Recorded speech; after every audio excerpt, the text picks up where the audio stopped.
अस्सलामु अलैकुम। आज हम एक बहुत अहम मौजू पर बात करेंगे। इटली में ट्रेडिंग से होने वाले मुनाफे पर टैक्स कैसे काम करता है। हम इसे बिल्कुल आसान और वाज़ेह तरीके से समझने की कोशिश करेंगे। अच्छा, तो आज हम किन किन चीज़ों पर बात करेंगे? सबसे पहले, क्या ट्रेडिंग पर टैक्स देना पड़ता है? फिर देखेंगे कि ये टैक्स कितना और कैसे कैलकुलेट होता है।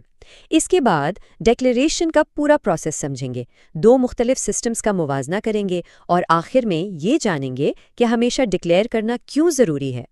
तो चलें शुरू करते हैं सबसे बुनियादी सवाल से जो हर ट्रेडर के जहन में होता है। तो क्या इटली में ट्रेडिंग पर टैक्स देना पड़ता है? जी हाँ, इसका जवाब बिल्कुल वाज़ेह है। इटली में किसी भी किस्म की आमदनी और उसमें ट्रेडिंग से होने वाला मुनाफा भी शामिल है, उसे डिक्लेयर करना कानूनन ज़रूरी है। लेकिन यहाँ एक बहुत अहम नुक्ता है। टैक्स सिर्फ और सिर्फ सालाना मुनाफे पर ही दिया जाता है। मतलब अगर ट्रेडिंग का साल नुकसान में ख़त्म हुआ है तो इस साल कोई टैक्स अदा नहीं करना पड़ेगा। अच्छा, ये तो वाज़ेह हो गया कि टैक्स सिर्फ मुनाफे पर है। अब सवाल ये है कि कितना टैक्स देना है और इसे कैलकुलेट कैसे करना है। आइए इसकी तफसीलात में चलते हैं और एक बहुत ही कारामद उसूल को समझते हैं। इटली में ट्रेडिंग से होने वाले मुनाफे पर, जिसे प्लूसवैलेंसी भी कहते हैं, फ्लैट 26% टैक्स लागू होता है। सीधी सी बात है, अगर 1000 यूरो का मुनाफा हुआ तो उस पर 260 यूरो टैक्स बनेगा। अब आते हैं इस सबसे ताकतवर टूल की तरफ। इसे कहते हैं लॉस कॉम्पेंसेशन या नुकसान की तलाफी। ये एक ऐसा उसूल है जो लंबे अरसे में टैक्स की अदायगी को काफ़ी हद तक कम कर सकता है। अच्छा, ये काम कैसे करता है? आइए एक मिसाल से समझते हैं। फ़र्ज़ करें, पहले साल 1000 यूरो का नुकसान हुआ, दूसरे साल मज़ीद 500 यूरो का नुकसान हो गया, यानी कुल मिलाकर 1500 यूरो। अब तीसरे साल 2500 यूरो का मुनाफा हो गया, तो टैक्स पूरे 2500 पर नहीं लगेगा। मुनाफे में से पिछले 1500 यूरो के नुकसान को माइनस किया जा सकता है, तो टैक्स सिर्फ बाकी बचने वाले 1000 यूरो पर लगेगा। लेकिन इसमें एक बहुत बहुत अहम शर्त है। ये लॉस कॉम्पेंसेशन का फ़ायदा सिर्फ तभी उठाया जा सकता है जब पिछले सालों के नुकसानात को अपने टैक्स रिटर्न्स में बाकायदा डिक्लेयर किया गया हो। अगर डिक्लेयर नहीं किया तो इसका कोई फ़ायदा नहीं मिलेगा। तो अब सवाल ये है कि ये डिक्लेरेशन करनी कैसे है। चलें उसके लिए जो ज़रूरी फॉर्म्स हैं उन पर एक नज़र डालते हैं।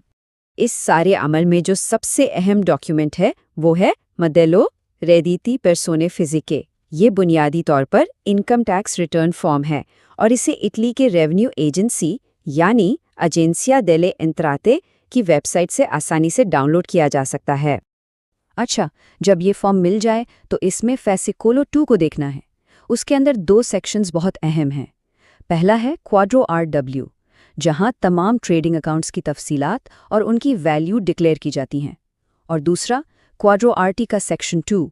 ये तभी भरा जाता है जब मुनाफा हुआ हो। उसी सेक्शन में मुनाफा और पिछले नुकसानात जिन्हें कॉम्पेंसेट करना है वो रिपोर्ट किए जाते हैं।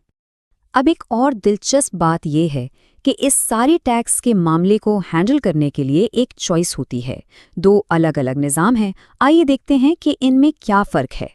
तो 2 तरह के टैक्स निज़ाम हैं। पहला है रेजीम डिक्लारेटिवो यानी डिक्लेरेटिव सिस्टम।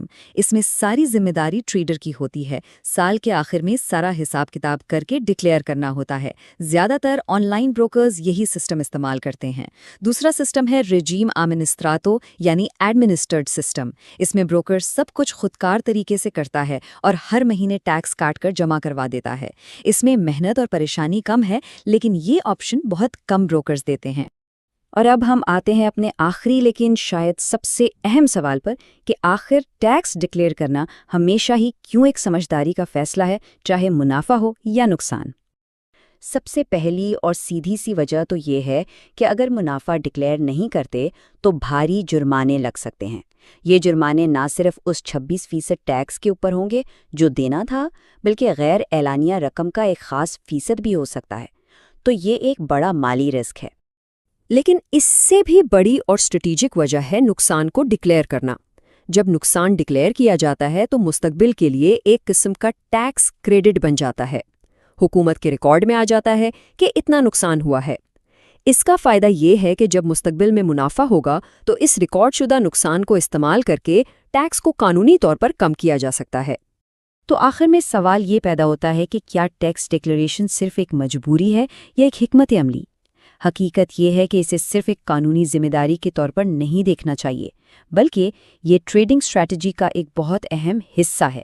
اسے صحیح طریقے سے استعمال کرنا مالی طور پر بہت فائدہ پہنچا سکتا ہے۔